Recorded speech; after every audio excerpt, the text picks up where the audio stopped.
This is Off the Break Podcast, presented by Silver Screen Insider. And we're back with Off the Break Podcast. I'm Cody. With me are Kyle and Eric. Hello. Welcome back, everyone. And a Buzz Lightyear drink container that's staring Kyle right in the face. It's beautifully creepy. It's I not put creepy. it It's only purposely beautiful. staring at Well, him. now he's going to stare at you. Oh, please. And I'm going to see. Please. Oh, his eyes are turned a little bit. I I don't want even all know. buzzes to Oh, stare So at me all, what's at creepy all times. about it is that it's just a head that's popping out of a cup, but there's no arms. So it just looks like... But he has his wings. It looks- It's Buzz. It looks like Sid tried to combine a cup and Buzz Lightyear together. Sid from the first Toy Story. It looked like that's one of his it's a creations. Sid creation. as Yeah. much Toy Story as I've been consuming the past several days. This is just that right doesn't up your creep me out alley. in the Well, you have one slightest. next to you too, actually. Yeah. I just hid realized. One, So I hid one behind him. mine will be... Looking Oh, over there's his wings. shoulder. Okay, there's wings in the back of this cup, These so are it's like pretty kind cool. of his arms. No. Kind You sound like Sid. No one wants to sound like Sid. I just love Buzz. I mean, Buzz is fantastic. I mean, the cups are cool, but again, it's just the head part that's only the head. A little is creepy. A little creepy. Don't love listen it. to them. They're cute. So, anyway, that's that. What's up? What are we What do we gonna got on the do? menu today? Yeah. Well, Kyle went and saw the Ford versus Ferrari early show last night. I sure and did. Both you gentlemen went and saw Dr. Sleep. Mm-hmm. So we got to talk about that. Why it's a terrible, terrible movie. And by that we mean it's a pretty good movie. It's a pretty good movie. And then there's some fun things in the news. And we saw some really good animated trailers, I think. Yeah, It was a weirdly. good week. I don't think Yeah. there's ever been a week where, there's more than one animated trailer, let alone 3, where I'm like, okay, I'm gonna see that. The power of Disney next weekend is definitely helping that. Mm-hmm. Helping us get all these animated trailers. That's oh yeah, all of 'cause them are Frozen gonna 2 play is before coming Frozen. out, so they're all I didn't even think prepping. about that. Yeah. I Yeah. kind of figured that was why. After like the third one that popped up, I was like, oh, right, Frozen. Yeah, that makes sense now. Yeah, they want to not only get it on Frozen, but just all the holiday Yeah. product. So I guess where to begin? Let's talk about that Yeah, which scary, movie do we choose? dark movie Dr. Sleep? that Start off with bombed, that? rightly Yeah, so, we weren't It able did to, bomb. Oh my god. and it deserved it. we weren't able to talk about it last week, so let's just go through it real quick. Yeah, I mean, right up front, I can say it's a pretty darn good movie. I thought it was. If you have to have a sequel to The Shining, you could do a lot worse than Dr. Sleep. It's very different than The Shining. It's not really a horror film, I would say. No. There's like some creepy atmosphere here and there, and some scenes that are a little really unnerving. But nowhere near what Shining did. I No, don't it's think. it's more of like an addiction drama at the beginning, then like a recovery kind of. It's mainly about like Danny facing his own like kind of inner demons and like the things that have traumatized him yeah, from the first trauma movie, he faced from The Shining, and now he's mixed with a little supernatural evil. What would you even describe them evil as? cult. Yeah, their name is the True Knot. Yep. I knew that they said that, and I couldn't remember what it was, so I looked it up. Led by Rebecca Ferguson, known as Rose the Hat. Who's the best character. She's in the movie. terrifying. She's awesome. She's awesomely terrifying. There's so many different places to start when talking about this movie. So does that mean I need to talk Yes. next? Tell me some of your opinions. Well, I was excited but nervous. Excited because it looked interesting. Like a sequel of The Shining is something I never even thought of. But I was nervous because I was hoping it wasn't going down the rabbit hole of turning The Shining into once was an unknown thing about the original movie and turn it into like a superpower, Yeah. Like I was worried at like the climax of the movie they'd be shooting like shining powers at each other. You're or just like miming something. their hand, like Yeah. Iron Man palm blast thing. Yeah, exactly. Oh, yeah. But it's not that movie at all. Like Eric was saying, it's actually a really interesting addiction / trauma Yeah. type of story, or it explores those themes, and it does a good job through an adult Danny, because everything that happened in The Shining, if you've seen The Shining, still plays into him as adult. Like Right, that he's makes pretty perfect messed up. It sense. took a toll on him. Yeah, but you get to see him overcome, or at least like be able to temper down all of his trauma. But then, of course, it comes back to haunt him, and he has to learn to reevaluate himself and his past life as he tries to save a little girl who also has similar shining abilities that he does. Yeah, that was the most interesting / also kind of the thing I was the most hesitant about with this movie was the idea that like the ability to shine or the shining is like it kind of is a superpower, and there's a certain number of kids throughout the country or the world who are more sensitive to it. It's kind of like the Force. Yeah. But and then Rose the Hat's cult and her kind of just travel around hunting down these kids who, they get because they can kind of sense it. So they track down the kids who are the most sensitive to this shining power, and then they devour the kids and eat their screams and drink their fear. Yeah, it's really messed up. Which is horrible, and that's why the movie and they kind is terrible. They show that kind of literally, and it's really messed up. You just can't kill kids on screen. I don't care, like, whatever. They didn't kill the first girl on screen. They shouldn't kill any kids. They just heavily implied it. And then there's another kid later, Jacob Tremblay, and they kill him on screen. You know what? It's pretty brutal. I haven't even seen it, and that stayed with me. Like, I had nightmares about it. No joke. Last night I couldn't go to sleep because all I could think about was this horrible thought of him it's on messed his back up. in the sand being stabbed to death, and like they, stuff stays with me. Turn his chest into like hamburger, and then just like bury him like 2 feet under. But despite them being so ruthless, I liked all the screen time that they had. Like, I liked. They were interesting. I liked a movie where I was finally able to. psychopaths. I just haven't seen a movie in quite a while that has explored a villain, especially a villain that's played so well. Yeah, not to this extent for sure. Like, she almost gets as much screen time as Ewan McGregor's Danny Torrance does, and I loved seeing both their characters. I loved seeing them having different thought processes on like The Shining or like on their abilities, and it still was made to where it was so unknown of what The Shining is, but it had good teases of what it could be, and that was enough for me. Like I said, I don't want them shooting beams of light out of their hands. I don't want, I just don't need that for this type of movie, and I think it was able to do that well while still paying homage to The Shining in the movie in the best ways. What is The Shining? Is it The Shining? Is it ability to speak to the dead or see kind of? Into I that think realm? what I get from it is just or they're so full of light. It's a good thing, but it's like a double-edged sword. It's like a extreme empathy is kind of what you get the feeling of, because that's a good way to word it. Like Danny Torrance. One of the most beautiful parts of this movie, honestly, to me, is he meets this like construction manual labor worker when he just stumbles into this city, and he recognizes that Danny is kind of worn out, and he's like, "Hey man, I've been there. Let me help you. Let me get you a place to stay, get you a job." And that job is like a janitor at like a hospice area. Yeah. And there's this really beautiful little subplot where Danny will go into the different patients' rooms, and there's this white cat that walks around the hospice area, and was it white or black? It was a white cat, and the people know that if that cat goes into your room and sits on the edge of your bed, that's when you die. It's your time to go. Yeah.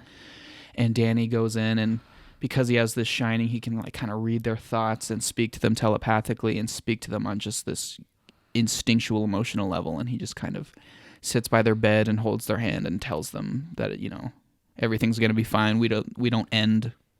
Right. Death, you don't have to be scared of it, and just like really eases these people's fears. And so that stuff was all really beautiful. Yeah, really good themes, I thought. So The Shining, I mean, you take that's like the good side of it, but then Rose the Hat and all of their cult and everything, they're literally killing these kids to suck the shining out of them. So they're kind of like perverting this really good thing So instead of just like feeling empathy for people to be good, you know what they're feeling, so you know how to kind of manipulate them or control them or devour them. So they don't really explain it, and I like that. Right. It's just kind of like it's kind of a little bit of the Force, a little bit of other stuff. The mystique of it all. Yeah. Yeah, the mystique is still there. and that I appreciated because that's what I liked about the first Shining so much, or at least one of the parts was just that how. Why was the unknown hotel it so is. central to both the previous story and this story? Is it like an epicenter of shining power, or is it just a it's a good ability of question. people to manifest? That was something I was asking fear myself. there? I'm not sure if the Overlook Hotel is like ground zero for these spirits, That's what they made it feel like. or if it's just Yeah. that's where all of the major trauma that Danny experienced happened. But I think it's probably the same. It You know, has to it's- have more of a connection because there was a reason why I think in the first Shining that people go crazy there. Yeah, and I mean that's a common.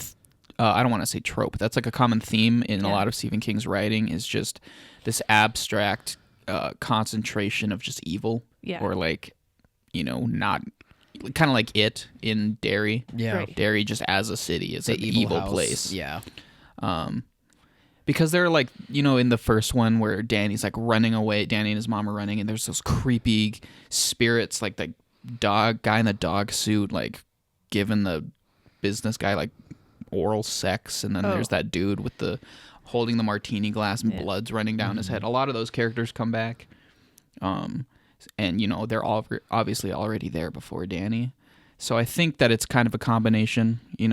Danny just happened to endure lots of trauma in this place that is like the epicenter of a lot of this Do you think evil. his mom had that gift? No. no, So it was more No, difficult for they- her they- to even understand what was going on? they make Yeah. it clear in the beginning that she has difficulty understanding what's going on with him. I mean, she knows he's traumatized, but she doesn't know what he's thinking Yeah. or seeing, I guess. But No, it's really interesting, and especially thinking about it after the fact, because like Halloran, the guy who in the first one initially told Danny about The Shining, he kind of comes back as like a spirit in this one, but he's kind of like not quite a guardian angel, but just kind of like a voice of reassurance that kind of shows up and talks to Danny when he kind of needs him. Do you think it's implied that many people make it to adulthood with this gift or not? I don't know. they do make apparent that it's a bit tricky, Yeah. or And, to well, at least hide it. Well, there's a Throughout thing your life. towards the end when like kind of around the final showdown with Rose the Hat, she makes a comment about Danny. Like she didn't even realize that he had that ability at Yeah. first. Like she Where just have didn't even. you been hiding? Yeah, she just didn't even suspect it because obviously she's so focused on this new kid. Right. And because Danny has sort of kind of remind me of Luke in The Last Jedi when he kind of like closes himself off to the Force. Danny like just literally and metaphorically locks all association, all memories, all semblance of any of this trauma. He just locks it away and buries it in his like mind palace kind of thing. So that probably makes him able to pass without alerting Rose the Hat or any of them. But then when he willingly brings it all back or like relives it, then she's like, whoa, like I didn't realize that you're pretty powerful with this. So yeah, it was a good movie. I feel like I probably, from everything you said, could have really enjoyed this movie and all of the of it. But there was that scene, and I feel like it's so unnecessary. Like you can imply that they do this without being so graphic in it. And I feel I mean, like I said, it's not that graphic. I mean, it's pretty graphic. yeah, I mean, is. it's only okay it's to that say it graphic is. because of his freaking screams. They're so bone chilling. That's why they hired Jacob Tremblay. But I Yeah, mean, but like, you don't it's not like need you see that. the knife going in and like making him like Sure, you hamburger. hear it.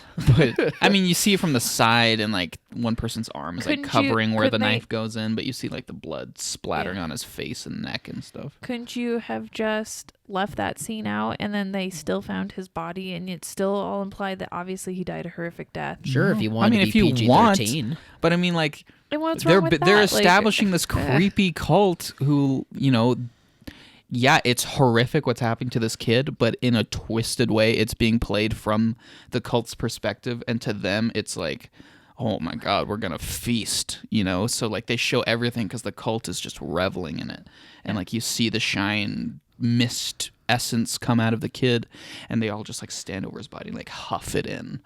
It's really disturbing, but it's being played from their perspective, and they're pretty horrific people. So Right.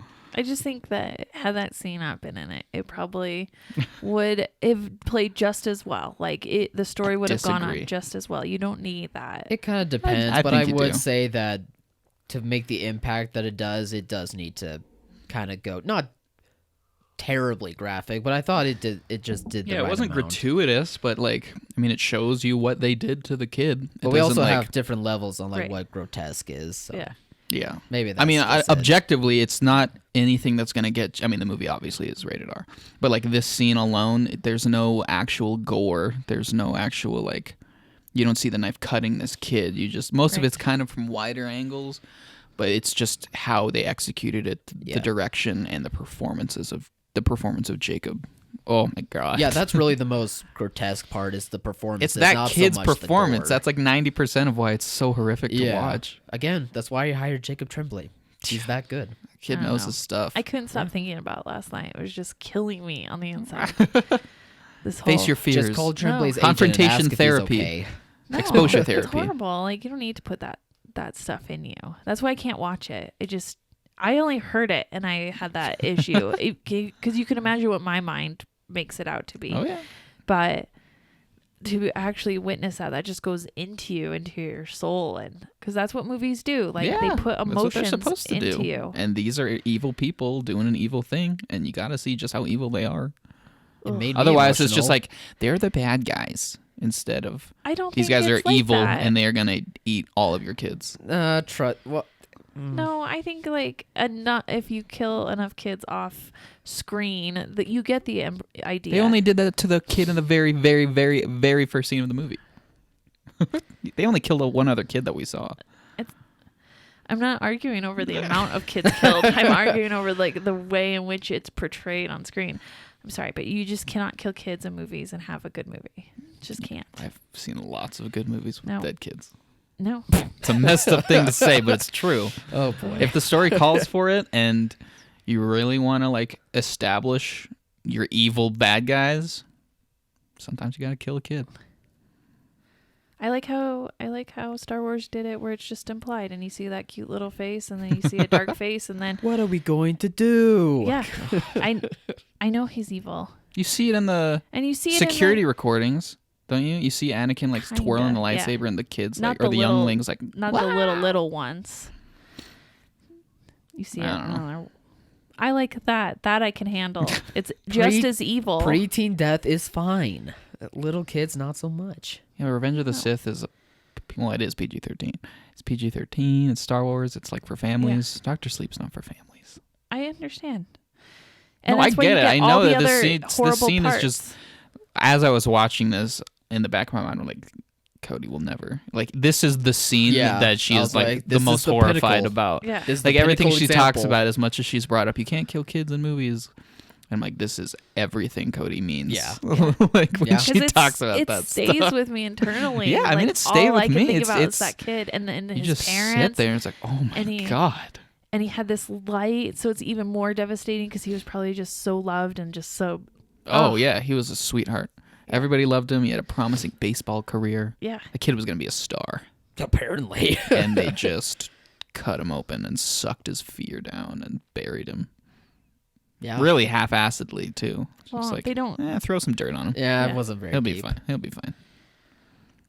Not that we would know. We're just saying. It kind of looked that way. But yeah, no, it was a good movie. It was overly long, purely because, like Kyle said, the bad guys were done very well, but they kind of just abandoned them halfway through, and that was kind of frustrating because I was really liking how much time they were spending with them. Yeah. I was really getting to know them, and the whole trope of like the gang of bad guys is pretty common. You see it in like Harry Potter and with the Death Eaters and stuff. You know that they're evil, but you really only care about the main leader. Right. But this one was a little bit different because of the amount of time you spent with them. I started to get to know them. I knew their names. But then they killed them all off in one scene, and Rose the Hat just kind of takes a back seat for 20, 30 minutes. Yeah, that part was a bit strange, but So, the that's- movie throughout though is a lot I feel like better that's than very just that moment. satisfying. That would be very satisfying to me. No more dead kids. Or if they could just have been tortured to death. I mean, would have been Rose the even- Hat gets pretty tortured. That would be when they even kill more, her. like physically, like gruesomely tortured. That happens to Rose the Hat, and all Okay. the others just get shot with rifles. No, they needed to be tortured too. I'm not disagreeing with you, but it didn't happen. So that their screams were fed upon. No, their screams just got blown away in the wind, like they were never even anything. Are they super old? Do you find out? Mm-hmm. Like, Well, they'll look young, but that's because they're staying young by feasting on kids.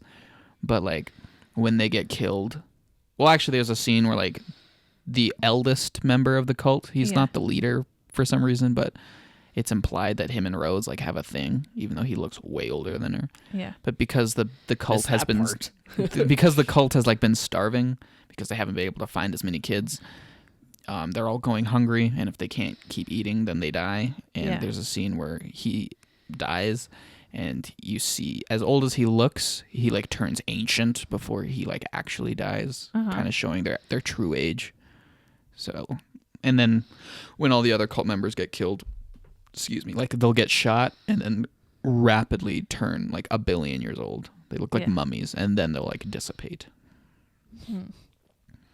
Do they ever talk about their lives so you get a sense of how old they are? Or I mean, Rose the Hat, when she's talking about, I think his name was Grandpa Flynn or Fleck or something like that. Yeah. And she's talking about him as he's dying because he's terrified of dying. It's a cool kind of parallel to the scenes where Danny is comforting people as they die, but because these people have done horrible, evil things, they're not going to get the same. They're terrified. Yeah. And so he's panicking as he's dying, and Rose the Hat's like, "You watched empires rise and fall," like, implying that he's been around for like thousands and thousands of years. But you don't learn anything specific. Should we talk about why it did not perform well? Yeah, because you can't kill kids in movies. That's why. No, I mean, Can we talk about the real reason why? that is the real reason. there's probably several reasons. They killed a child in the first. I mean, 20 minutes. I don't think it's from lack of marketing, at least because I saw the trailer before a lot of movies. Like a lot of the movies I've seen recently, the Dr. Sleep trailer has played beforehand. But I don't know. I think it's a combination of it's a sequel to a movie that's 40 years old that wasn't the biggest success originally either. Kind of like Blade Runner when that happened. Yeah. I feel like they overestimated the fandom of The Shining. Like it's one of those movies where people know about it mainly through like, here's Johnny, and kind of memes and stuff like that. And they hear it as like one of the best horror movies, but they've never seen it. But outside of like more serious like cinephiles or like horror fans, people, maybe they've seen it once. 3 of the people in my theater had not seen the original one. I overheard after the movie. So I feel like it's a combination of them just overestimating just how popular or well-known The Shining is. And it came out like right after Halloween. You kind of think that that's like a more of a the timing pre-Halloween very type good. of movie. Do you think the Veterans Day weekend kind of was weird for all these movies? Because it kind of was a weird weekend in general. It was a weird weekend. It was a weak weekend for sure. Even I don't know. I don't know. These things, there's many reasons, but that coupled with my rule, end of the day, people just didn't go see it. The nail in the coffin. Those reasons coupled with my rule are nail in the coffin. Because it's a good movie, and like I got the sense from the 6 other people that were in the theater that they all liked it too. Yeah. And like its audience reception online is pretty positive. Mm-hmm. I just think it's not a movie that, is going to make groups of friends get together like, oh, we should all get together and go see this. It's no countdown. I don't know. Lots of reasons why, but it just, people didn't go see it. Just because people, is unfortunate. I think, know the name, have that IP recognizable doesn't mean recognition. that recognition. Thank you. Yep. That doesn't mean that that's gonna compel them to spend money on it. Not every IP lands. Now, I mean, the more I think about it now, I feel like Blade Runner is kind of a good comparison because, like, in the decades since the first one came out, it's people love it. It's a classic film. It's one of the greatest. It's seen as one of the greatest films ever. Great sci-fi people love films. it. Yeah. But that doesn't mean that a lot of people saw it when it first came out. And if a lot of people didn't really see it when it first came out, I mean... And I just wonder if there's just an age gap. Like we kind of follow along this with the nostalgic route. Like all this stuff in the 80s and 90s are getting remade now. We're like, oh, from our childhood. But this stuff is all predating that. Like I kind of think like Dumbo was tough, and Mary Poppins to a certain extent didn't work, and it just. No, there's definitely something to that. I think there's a level, like you can only go back so far before people aren't really interested in or invested enough. Yeah. Don't get that nostalgic twinge. When you think back to it, all of these franchises that had long gaps in between and then come back to roaring success. Like I'm thinking of Star Wars right now. So like Return of the Jedi comes out in '83, and then nothing in terms of theatrical movies, and then Phantom Menace comes out like 15 years later. Yeah, 15 is a lot. There's a big difference between 15 years of nothing to build up anticipation and 40 years. Right. 40 years. Maybe if Doctor Sleep had come out 15 years after The Shining, then people would be like, well, you think okay, somebody in cool, their we should check that out. late 20s, early 30s that might have really enjoyed The Shining when it came out are in their 70s 40 years later. That's crazy. Like they don't go to the movie anymore. Exactly. Yeah. And so then you're hoping that their kids somehow are going to find the same enjoyment when at that time it's such a generational shift that tastes have changed. There's a time, you have a time limit. It's the romantic thought would be like, if it's good enough, it doesn't matter how long it's been. Right. People are going to see it. And that's just not true. And granted, there's some stories that can transcend that, like Star is Born. But they remade a basic story into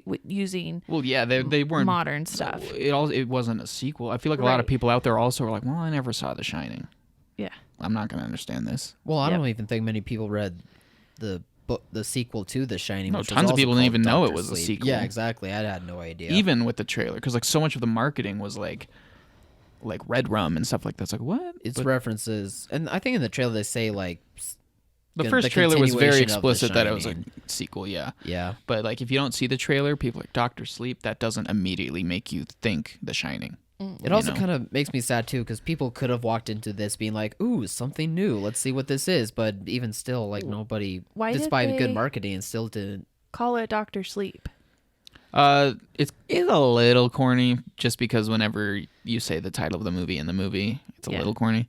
But when he's doing the comforting the hospice people, the guy, like one of the first people, Doctor of Death, one of the first people that he comforts is. Once he uses telepathy, he's like, everything is fine. I promise we don't end. The guy's just like, oh, that feels so much better. He's like, you're like a doctor, and he's like, I'm no doctor. He's like, I'm no doctor. He's like, yes, you are, Dr. Sleep, because he's talking about how death is just kind of like going to sleep. Yeah. So it's a touching scene, but. Okay. Title maybe doesn't work. That I wouldn't have called the movie that because that doesn't, I think, give the viewer enough information. Maybe not. To be like, oh, I know what this is if I'm not invested, that I already know it's a sequel and these other things. But that just goes back to what I'm saying though. Like people still could have seen it as like it's something new despite the title being kind of weird, and like the marketing looked good to where it could have people checking it out, but even still for whatever reason, like it just didn't work. Because, I had peaks and valleys of anticipation for this thing. I was interested because, once I saw who was directing it and stuff, I was like, okay, he's got some credibility. Like, let's see. And then I was like, I don't know. And then I got a little more excited. And then I saw it, and I was like, this is a very well-constructed movie. Like, there's a couple minor issues with the bad guys and stuff, but it's a very well-made movie. But it's, it underperformed. Maybe it'll get maybe kind of a cult thing, maybe not. But bottom line, sometimes this just happens with movies. Yeah. A lot of times, good movies will just never be seen. Finding with My Family from earlier this year. I want to see that just because I'm so in love with Florence Pugh now. Yeah. I'm like, oh yeah, that came out. I'm gonna have to go back and see that. She's good in that too, man. For her performance. She's really good in that too. Anyway, so should we get on to the next thing? Race cars. Race cars. Vroom vroom. Vroom vroom. How was the Vroom Vroom movie? We're talking about Ford v Ferrari. Yes. Just so you know. Directed by James Mangold, stars Matt Damon and Christian Bale, and everything about this movie is just awesome. High octane, kinetic thrills. Danger. It really is, though. It does a good job at painting a picture of what the situation was like between the two companies, Ford versus Ferrari, as they were trying to as Ferrari was still trying to be the king of racing at the time, but Ford was trying to, beat Ferrari, and by doing so, they're trying to get into the racing game of it all, and that stuff's all interesting, and it's really well crafted out, but that's not the biggest sell. The biggest sell in the movie is Matt Damon and Christian Bale's characters like coming together, despite them being kind of frenemies, kind of, you know, that like they are friends, but like they do what friends do. They bicker, they fight, they don't get along all the time. Yeah, you kind of get that scene in the trailer where they're like wrestling and then they which is still beers. it's still funny. Like that scene's still hilarious. But it's really like a movie about like what friendship is, especially like what male friendship is, and like what men are really be able to connect with them in their cars. Not for all men, but it does paint that picture of like why people enjoy cars and why at that time like cars were such a big deal. And I just thought that was all painted really well. They really fleshed out these real life people very nicely. Christian Bale and Matt Damon are awesome. The directing for the racing scenes are awesome.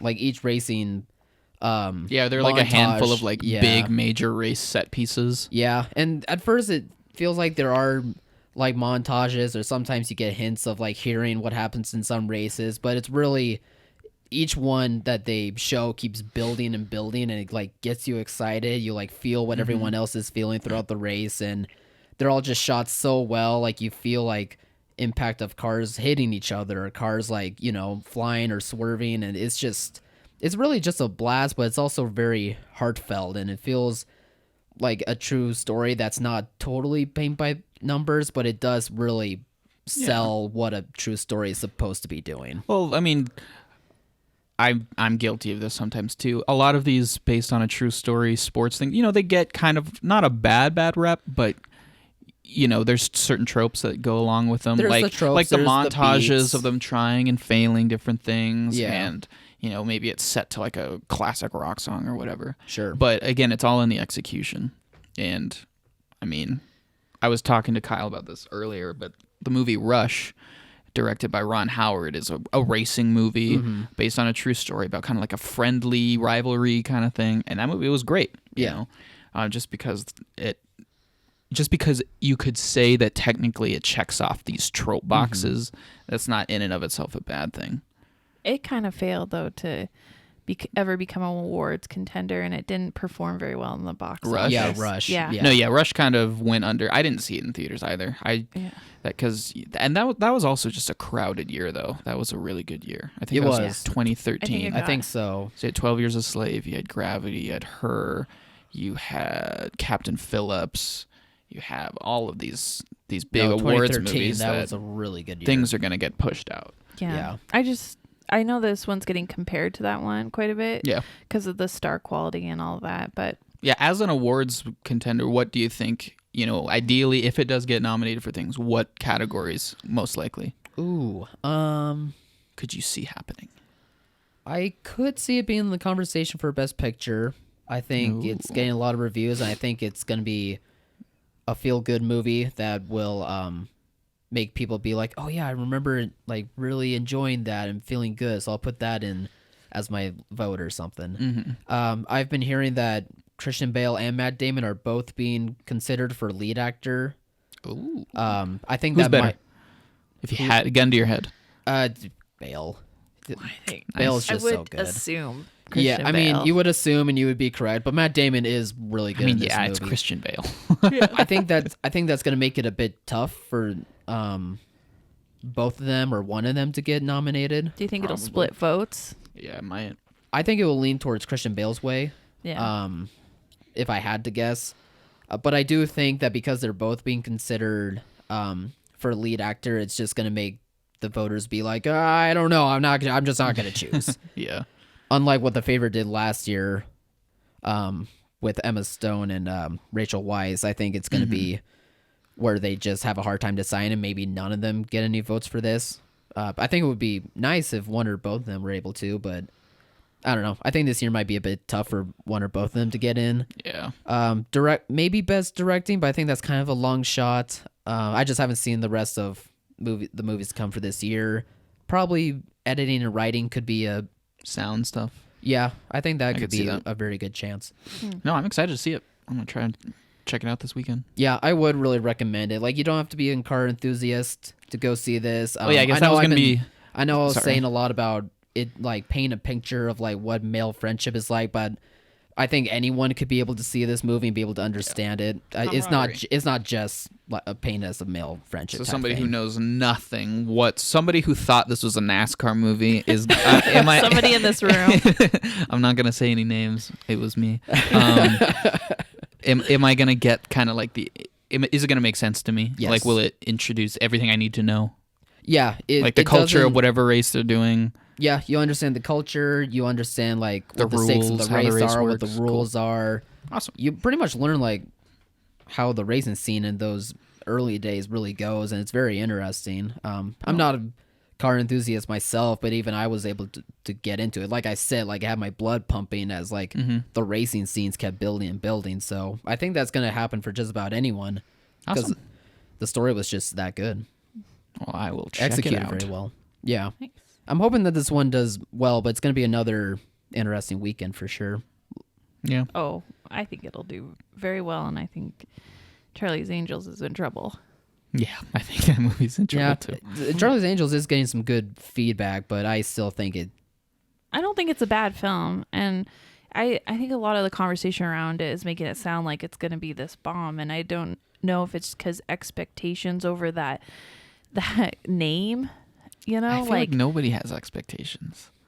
maybe Sony definitely has expectations that it's going to be. Yeah, I mean, like people out there. I don't think there's any like diehard Charlie's Angels fanatics who are like ride or die. Like this better honor the integrity of the original two. Yeah. Like I feel like most people are like, oh, they're doing another one of that. Yeah. And there's gonna be some people out there like with the Twilight Girl. Come on. But I wish I would have been able to go see it last night. I really wanted to, but I didn't make it, and now I feel like I could really add to this conversation if I had. I should be seeing it tomorrow, so maybe the next Kyle weekend. lend us his firm male voice on this subject. Yeah, because that's Because that's the because target that's audience. what Charlie's Angels needs, a firm male voice. what did you think of the feminine perspective and the female gaze in Charlie's Angels? Let me tell you. So which of our two major stories should we move on to? Let's- Resurrecting dead people or J.K. Rowling? Let's talk about J.K. Rowling real Okay. quick. Then we'll get to the resurrecting So, dead people. It looks like Warner Bros. Has finally admitted or finally seen the writing on the wall, which is J.K. Rowling can't really be surrounded by yes men when it comes to writing these Fantastic Beasts movies. And we No. got that from an article in Variety, correct? Correct. That I was a believe so, Variety yep. article. Yeah. So long story short, she has a co-writer. Another screenwriter has stepped in to help her write the third movie. Yeah, and this The co-writer. third Fantastic Beasts movie. Yeah, Yeah. and this co-writer helped co-write Like all the Harry Potter all the movies. Harry Potters. There was Or at least most there of was a them. different screenwriter, but he helped co-write that. Now it's J.K. Rowling in the seat because J.K. Rowling didn't write the scripts for the Harry Potter films. No. So I think it's like a good first step to having. It's a good first step. It's a Yeah. little late. It's way late. After the first Fantastic Beasts, they should have had a writer on Yeah, it. They shouldn't absolutely. have given her a second chance. No, I mean, because that Crimes of Grindelwald was to kind of summarize why we think cluster. this is why we think this is a good thing. The first Fantastic Beasts, depending on who you ask, ranges from disappointing to it's a pretty good movie. it's a meh. You know? Yeah, it's very meh. It has a weird, meandering, almost non-structure. Like the ideas are there, but she didn't know how to structure it the way that you structure a movie's narrative. No, and I feel like that's her biggest weakness. She doesn't know how to condense her stories into the movie structure narrative to a 2-hour narrative that takes you to a height and gives you a conclusion. Exactly. Yeah, I she mean, knows how to write books very well, but screenplay writing is a different ball game. Oh yeah. And not all book writers can transition to screenwriting. And that at least really initially, showed quick. itself in the second one because Yeah. all Yes. of these seeds that she had planted in the first one and kind of established a little bit. Now the second one starts and there's like 50 different little nuggets of story and character arcs, and they don't really Confusion ever go everywhere. anywhere logical, and it's just this weird mess. it was not a good movie. There's an No. episode of our podcast where it's like probably a year ago now, but there's an episode of our podcast where we talk about like how bad the writing is. You're just sitting there scratching So your if head you trying can to make find it sense of what's somewhere in our happening. archive. They kill a baby in that movie too. Yes, just they so do. you know. They imply it. I can handle that It a wasn't. lot The more. movie wasn't bad because of that. It was because No. how poorly written that baby's death But was. now they're like, I'm okay, sorry, we're that's getting. just the way They it is. killed multiple babies in that movie. So now they got another Alright. screenwriter, hopefully to kind of keep J.K. Rowling in check with her Yes. different impulses. So people are Keep her thinking, in check. I think, yeah, not only keep her in check, but keep her focused. Say, keep her like, okay, I know you have this big grand story in place, but the movie script is not the place to yeah, hash that out at. no. And we were kind of talking about that. With, I'm almost bitter that she has done Yeah. this to a franchise that I think had so much potential, and it almost takes away from the Harry Potter franchise a little bit. I 'cause- hate franchises. Yeah. I love franchises, and- but I hate what they inevitably become. Convoluted? And I'm just Terrible. we're getting to the point where I'm like getting bitter over it. Like you're Yes. ruining this, and I don't know. It's like a big selling point of the second one was like, we're going back to Hogwarts, and there's going to be young Dumbledore. He's super hot, and Jude Law. He there was was pretty a. hot. I mean, he was hot, and you did go back to Hogwarts, but it was Briefly. like a stupid little tease. Yeah, it was It like was 5 like, minutes. what? And then in this article, they said, like, we know that the best part of the other movie was going back to Hogwarts. Yeah, the 5 minutes we were in Hogwarts, that was the best part. So we're going to spend half the movie there, and then the other half in Brazil. And we're like, we don't care about Brazil. I am a little curious about what Magic Brazil is like. I don't care. I mean, it didn't work. Magic for New York America was City in the boring and first one, stupid. but Matt, I don't know. Maybe Brazil will be interesting. maybe, but I feel But like What I so think is with going to you guys, happen yeah. is J.K. Rowling's going to get bogged down trying to flesh out the world of magical Trying to- Latin America, I think, yeah. and she's going to throw a bunch of stuff at the wall but not do anything with it, and it'll also just be kind of lame. I feel like she Yeah, hopefully doesn't not. But she doesn't give the same care and attention and love to the wizarding worlds in these other places like America and South America. It's laughable. It's like, And come she on. just is just throwing bones out there, just trying to create something. Because what she did for the America School was so disappointing that it. Do we even see the American school? yeah, No. I have to be honest. I have no idea what I American school you're referring to. Ilvermorny Yeah. or Ivermorny? Ivermorny? I have It's a no- stupid name. It's a stupid. It is. I have a no really idea hard what you name guys to are pronounce. talking about. I'm so sorry. The house creatures were terrible. There's nothing for audiences, especially American audiences, that it takes place No, there I just to. don't. I honestly don't remember this. You don't. Which movie? It's the first one. Him It's and the first- Jacob are like they go into his briefcase and they're talking about Ivermorny and yeah, and the American School, they and say then the the different- bulk of the details are on Pottermore. yeah. And then the president has I a have no Thunderbird idea. jacket because she went to the school and that was her house. It's a bad case of like, if you want to get the full story, you're going to have to read my blog posts on the website. Yep. It's like, I don't want to have to do that just to understand your movie. It's creating unnecessary stupid. threads. Yeah. Super. No, I honestly do And not not remember as- that part. and Yeah, just it the sucks. quality I is not believe as you. I good. just have no clue. No. Yeah. J.K. Rowling, I think, got the wrong idea when people responded to Goblet of Fire. Because Goblet of Fire, it's cool to find out, like, oh, there are other schools in other Yep. parts of the world. They're all coming here to visit. But she thought that, just the idea, just because America also has a magical school, that in and of itself isn't cool. No. Hogwarts is cool because it's so fleshed out. Yep. You feel like, I feel like I could show up at Hogwarts and just based on my knowledge from the movies, I could like navigate around Hogwarts. Yeah. I would kind of know what to do, where to go. But Yeah. But she didn't give that same care and attention no, to she any just came other. up with some really lame names, which especially when you compare like the names of the Ivermorny to Hogwarts, it's like, come on. There's no I mean, Hogwarts. yeah, it's funny. It's funny, and the creatures are so much better thought out, and Sure. Yeah. it just the whole thing, the whole like history behind how the school was even created was silly, and she's putting a lot of political like stuff into the America side that's really not in the British side, like that you can't fraternize with Muggles and like that Oh, whole yeah. thing, and Sure. Yeah, nomad, that's another thing. Come on. yeah. Muggle, cool word. Nomad, stupid. Yeah, that Nobody's one going to was- say nomad. Yeah, that one was pretty weak. Honestly, I've had this same anger about a year ago when the movie came out, so I'm kind of like, I'm just reliving. It's I'm like, God, just that was calmed down awful. now and just am going with the ride of what you guys are saying. I don't think it's But going to work. I think you're absolutely right, though. On Again, like everything you're I saying. always want to make clear, I always want as many movies as possible to be good. except for franchises. But I just don't think this is going to I be. think she's ruined it already, and I don't. I really do. It's too little, too late. I wish they would bringing just another cancel writer. it and be like, "Sorry guys, there's not going to be any more Fantastic Beasts movies." Or the third one is the end. They just wrap it up at the end, and that they don't try to squeak out a fourth and fifth. I think that. I think keep forgetting when they there's 5 of announced- these things planned. When they announced 5, that was too many, and that they needed. That they were already stretching. It was like the thing with The thin. Hobbit, but even more so. You have this Yep. big epic story, The Lord of the Rings, like one big 2,000 page epic novel. Right. And then you got your little kid's book, Hobbit. It's like 100 pages. Yeah. It's like, let's make that its own trilogy. With Harry Potter, you have these 7, like 500, 600, 700 page tomes. And then Fantastic Beasts is just, It's like just this a concept. little, tiny, little... Blurb on the Pottermore. And it's like 5 movies based Yeah. on that. Make it happen. It's like, 500 what? paragraph. Oh, I hate it. This is why I hate franchises.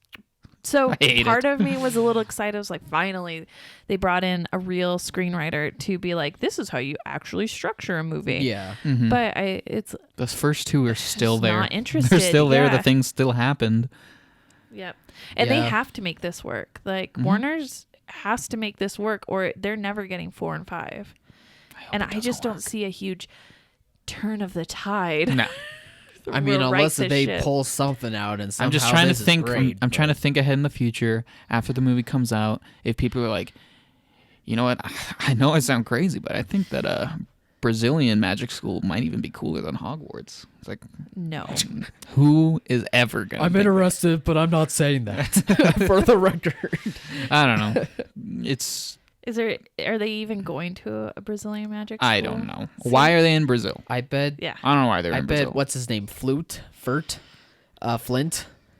Newt. Newt. That's his name. I don't know why I thought it started with an An F. F. But I wonder if they're gonna be popping in Brazil not only to find Grindelwald because he hid there for some reason, but they're also gonna find one Fantastic Beast because that's in the title. They still have to pretend beasts are that's still a part of thing. the story. And then they'll be like, "Oh wait, but he's hidden behind behind that tree. Let's go get him." So, That's what yeah. I'm guessing. I hate to say it, but J.K. Rowling really killed what little interest I had in the expanded Harry Potter universe. I thought, I didn't need anything more after the 8 movies. Yeah. I was like, this is a beautiful conclusion. It, the world will live on. And it but has. Once I saw Fantastic Beasts, I was like, this And, isn't what they're I thought making- when I think of expanded Harry Potter universe. Well, they're making that other book, the child one. The what was Cursed it? Child, the Cursed play. Child. They're making that a movie. Are they? I thought they've only just been speculating about it. I No, wouldn't I be think they're surprised. I mean, making if it- Fantastic Beasts doesn't work, maybe they'll be like, well, let's Oh, cancel these. Cursed but Child was a play. hey, this has Harry, Ron, and Hermione in it. That's what people like. And I don't like Cursed Child that much. I've never read I it. don't think very many was good people after the actually 7th do book. like it. I think I mean, it's probably way different if I see the play, which I obviously haven't, because reading a script is Yeah, that's true. It's way written as different than reading a script, book. as a play, but just based right? on the character arcs and what happens and stuff. It's like you're I mean, just it's not obvious when you're reading. I mean, it's not written by J.K. Rowling, yeah. but it's obvious as you're reading it. Like, this is a worse finale in every way yeah. to Deathly Hallows. It is. It's like taking the why I worst stopped fan at 7. fiction and being like, oh, It's totally that's fan new fiction. elements. Oh my God, it's totally fan Voldemort had a fiction. child. Larry Mort. Larry Mort. Yeah, it's stupid. No, that wouldn't be Voldemort's son's name. I wouldn't be surprised if they do that though. Wouldn't be Larry. Oh, Kyle. yeah. I mean, that's a Now Harry you can't Potter think of story. any names. Your mind went blank. Yeah. Now I don't know. What do you top than Voldemort? You just can't. It's a good name. So what's our conclusion for this story anyway? That My movie's still conclusion happening? is Warner Bros. Took a little bit too long to realize that just because J.K. Rowling wrote the books doesn't mean she's going to make entitled- gold yeah. with screenplays. Or should be entitled to do that. And I think that this is not going to be the saving grace that they need.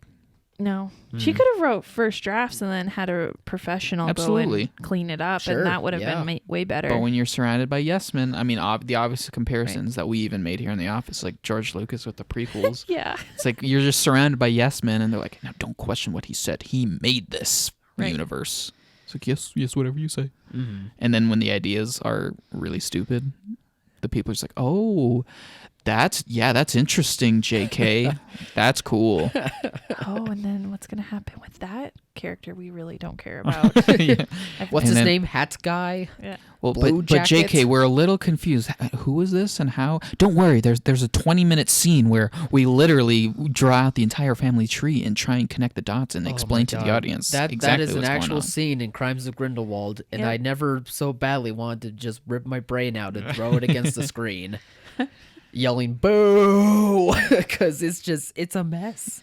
Yeah, It's such it a bad is mess. truly a mess. So, well, I guess we'll see. Yeah. Hopefully, we should move on. Hopefully, it's the saving grace. Now, 'Cause we still We got a don't couple think things to otherwise. get through. if only JK could write the script for this next film, God. maybe it'll be more interesting. So this news story, is there a production company or is it just that one South Oh African wait, I'm dude? supposed to look this up. Yeah.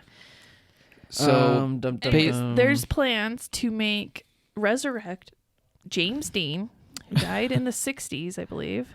55. 1955. Oh, he died in 55? Okay, Yep. so died in the 50s.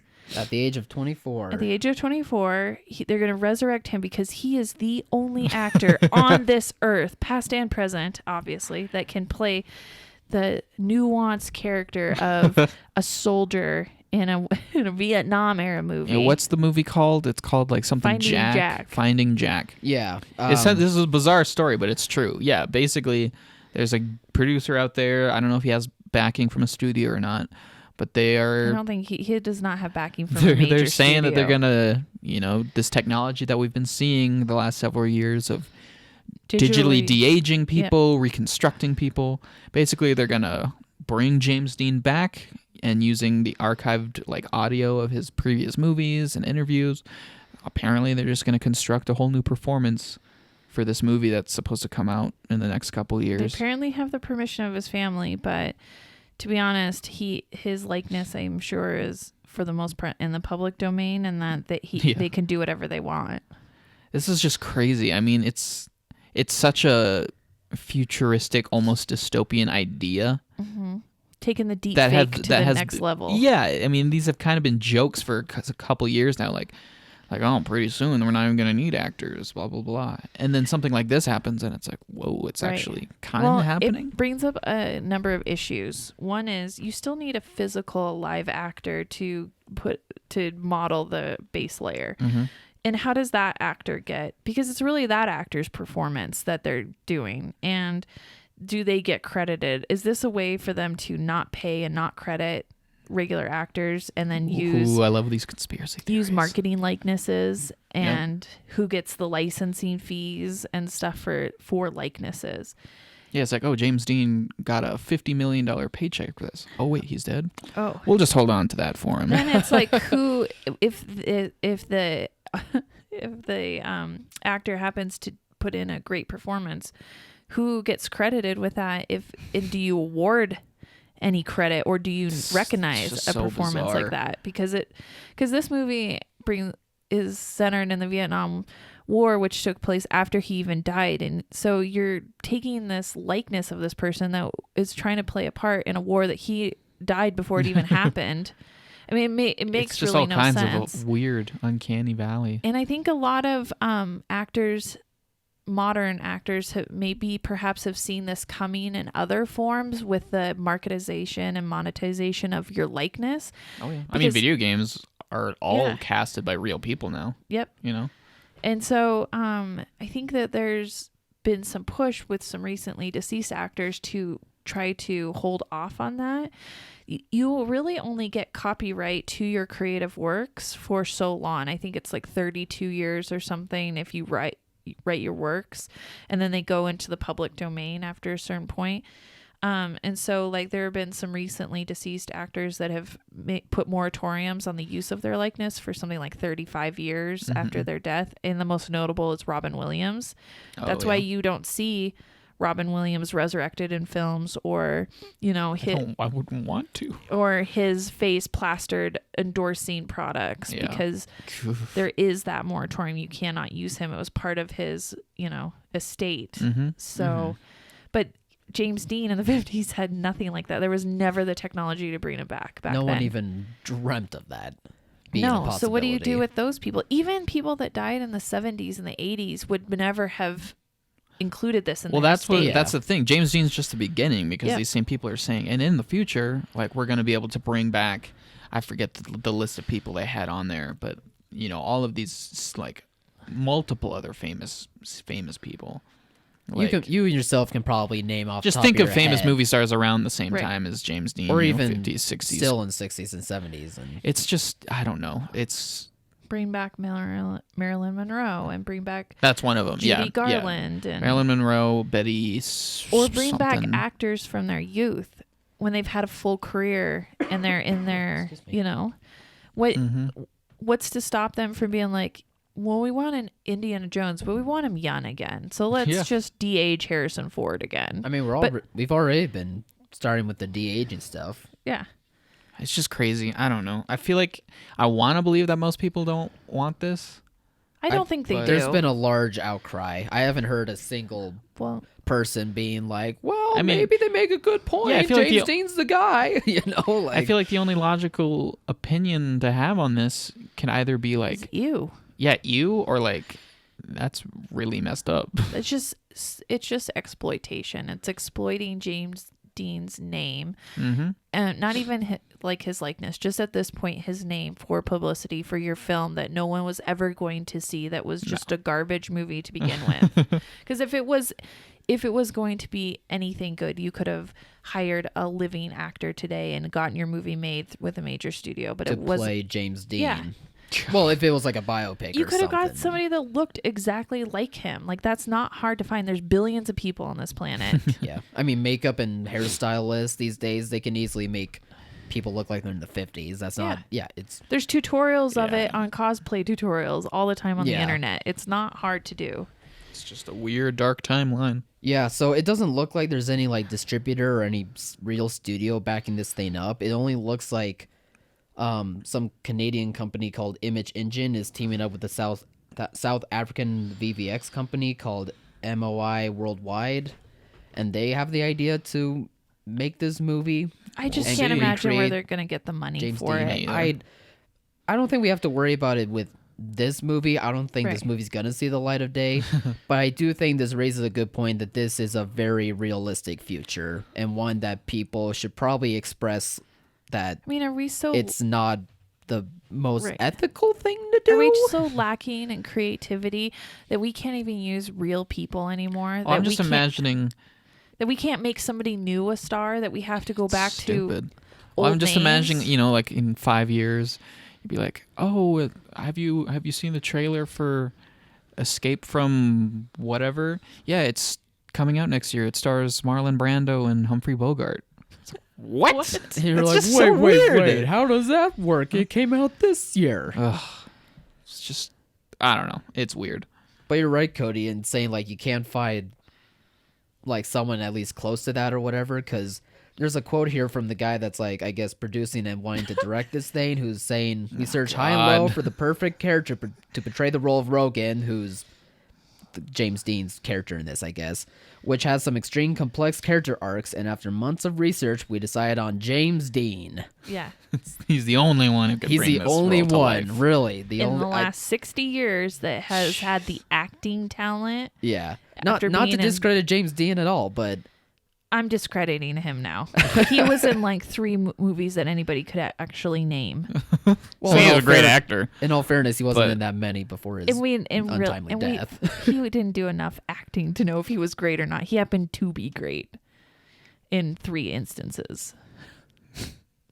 Like, come For on. the most part, I would agree. Yeah.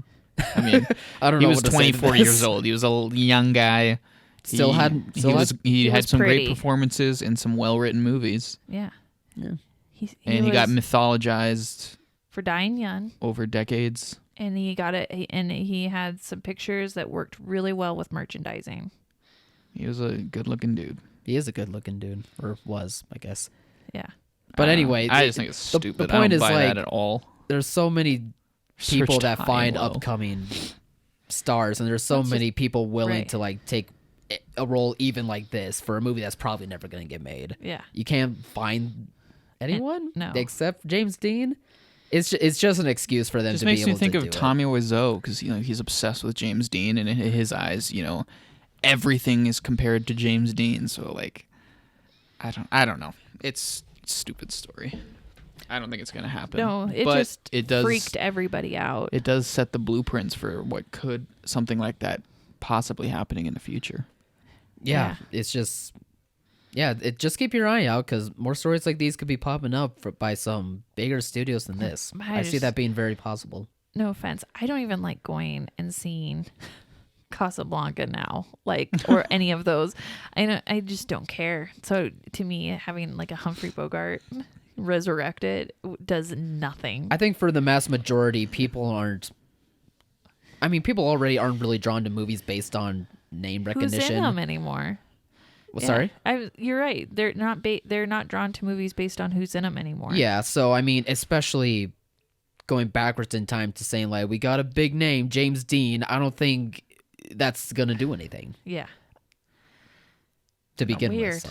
It's just weird. Yeah, so we just wanted to say that that's a story. These are the times we live in. These are the times we live in.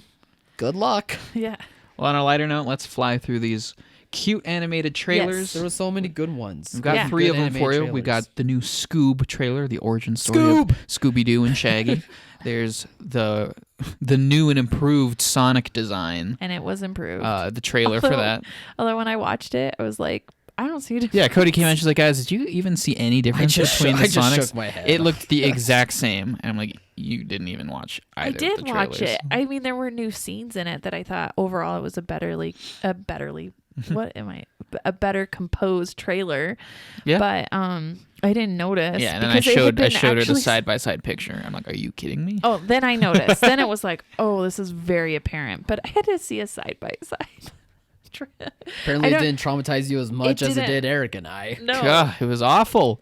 You look at that side by side and you're like, Oh. what? Why was that ever the original? It blows my mind. If you happen to not remember, just Google like side by side of Sonic images and you'll see what we mean. Because the original trailer is off. Like they got rid of like the original one sheet that had the terrible design along with like an image. Oh yeah, they're trying to scrub it. They're trying to scrub it clean. This so is now what it it's always looked brand like. new slate. But it's going to live on the internet forever. Oh, it's yeah, already people there's that I've already seen like hundreds of memes on the internet of people like comparing the 2 versions of Sonic and yeah, no, It was much better received though. Like people are like excited for the movie now. You're Yeah, like, it's coming okay, out. this is better. I kind of am too, weirdly. It's coming out December. February 14th. Yep. So and then the third trailer is the third SpongeBob movie trailer, Sponge on the Run. Should we just talk about what we liked about the Sonic trailer other than the new appearance, the new look, since we started out with that? Or was that just the main reason? I mean, Sonic looks 1,000 times better. Yeah. I like the trailer. It gave me the sense that, there's a lot of different varied locations that they're going to go to, lots of different creative looking set pieces. Jim Carrey looks awesome as a villain. Jim Carrey looks like a great. He made me goofy laugh villain. out loud when I watched the trailer. Yeah, it feels like Jim Screaming Carrey about again. lattes. Mm-hmm. Yeah. Yeah, I mean, You make them really good. I love the way you make them. Yeah. But No, I think this trailer did a much better job than yeah, now it just the looks like a beginning trailer. fun, No cool. Gangster's Paradise like the first one Gosh. did. Ugh. Now Yeah. it just looks like a fun adventure trip. Yeah, I mean, I do kind of wish that they had the world be in Sonic's world and not on Earth, but Yeah, I don't know. Maybe this will still be fun. that now would be that it too looks inaccessible better. for people, though. Could be. Maybe I guess I don't know. That part I just kind of wish for, but I think this will be a much better sell than Yeah. Yeah. Good. it Sonic, was before. thumbs up.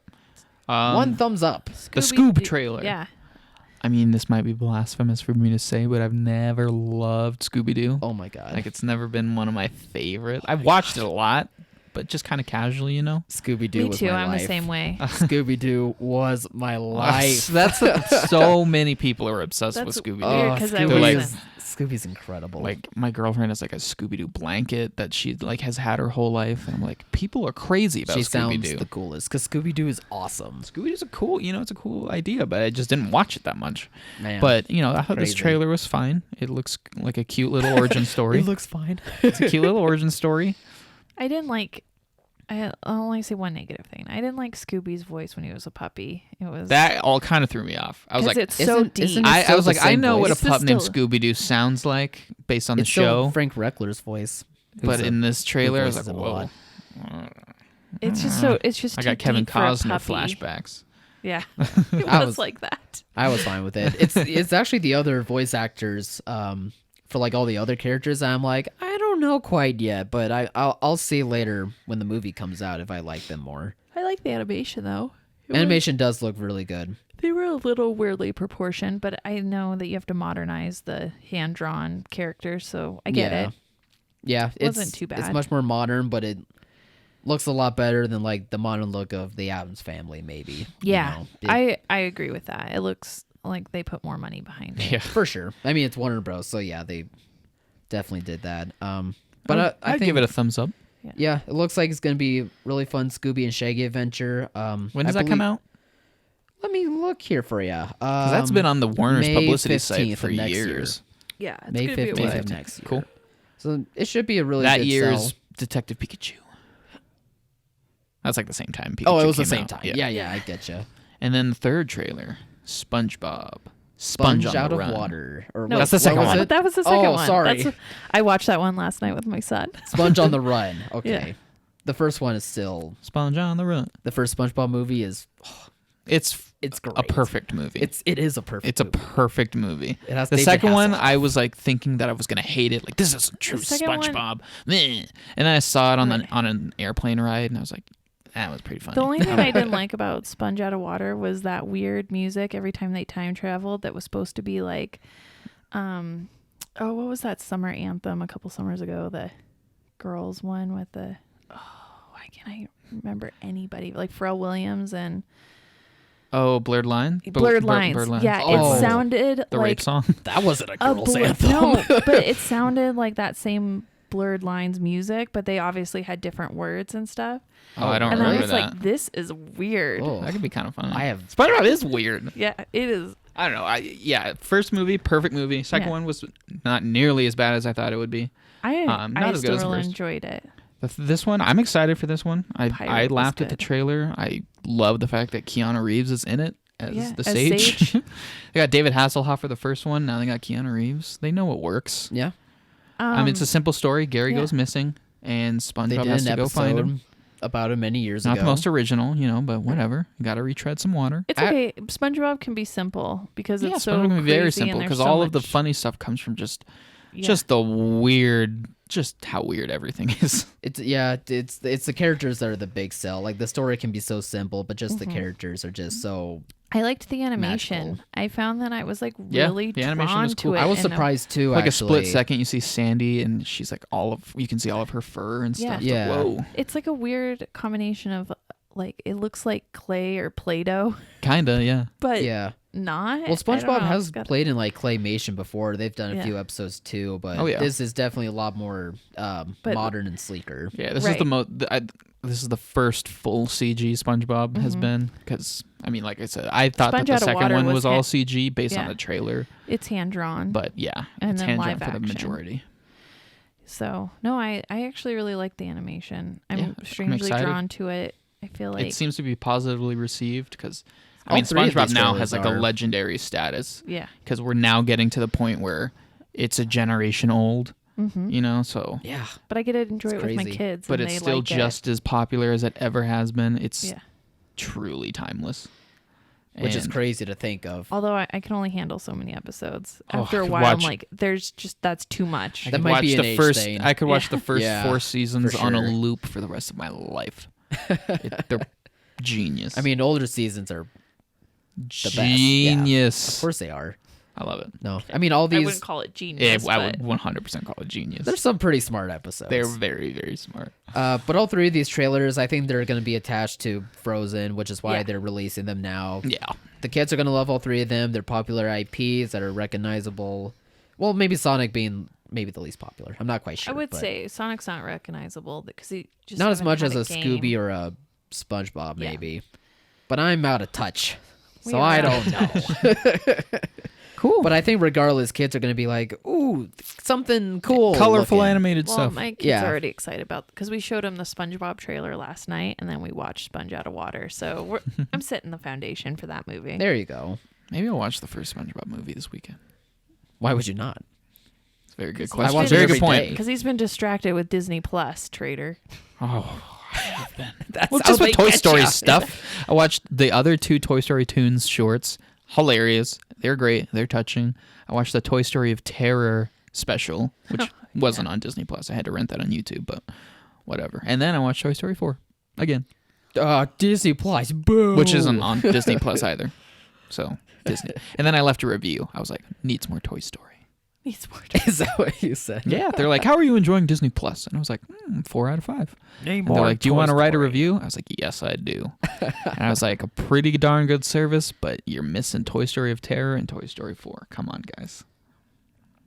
Never saw those, but I'll take your word for it. Toy Story of Terror is cute. Yeah? Yeah, it's like a really powerful story about Jessie, like overcoming her fear of abandonment. Yeah. Oh. Yeah, it's Is really it- good. Is that Okay. the one that starts out where they're having a tub party? Yeah, Yeah. it's like on Halloween. Right. And parts of it are messed up. It's like kind of scary. Yeah. It's like, jeez. Well, now I will check it out. Yeah. Thanks, guys. Welcome. Well, that's everything we have. Yeah. I mean, what is coming out this weekend? We talked about it. Ford Ford v for- Ferrari, And Charlie's Angels. Charlie's Angels. The And Good Good Liar Liar. from Warner Oh, Bros. yeah. Helen Mirren and That Ian nobody McKellen. knows Sir anything Ian about. McKellen. Sir Ian McKellen. Nobody knows that movie exists. No, that one's going to be... Yeah, That one's not going to be anything. It's really Sadly. I don't want to be like ageist or anything, but it's really hard for me to get behind a movie where I'm like seeing 80-year-olds being like, let's date. I'm just not the demographic that Is that what this I'm movie at. is? Yeah, like Partially. I It's thought a it was love like story. a crime movie. It is. It's but a like, crime thriller love story. they're both single and they start dating and he like kind of inserts himself into her life and you Oh. really don't know if she has secrets and if he obviously has secrets and is trying to maybe steal her wealth because she's a wealthy Oh, widow. I see.